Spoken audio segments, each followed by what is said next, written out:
Għatta impjegati ta' kumpanija tal-kejmieq Portomarzo San Ġiljan mardu wara nhar il-ħamis kielu noodles tat-tiġieġ.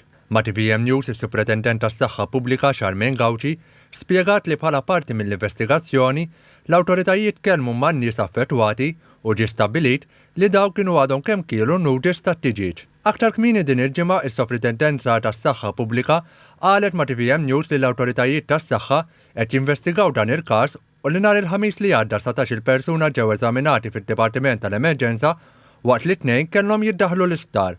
Il-Professur Gawċi konfermat ma' TVM News li l-kol kemm huma jinsabu f'qagħda stabbli.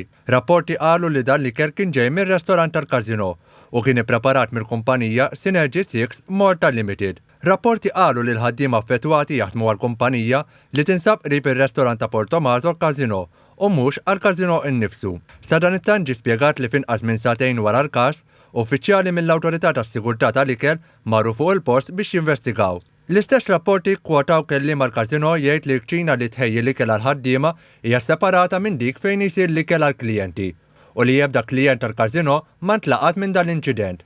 Kemm hu kif ukoll kelliem mal-kumpanija Synergy 6 Malta Limited qalu li qed jieħdu l-każ bl-akbar serjetà u qed jikkoperaw mal-awtoritajiet.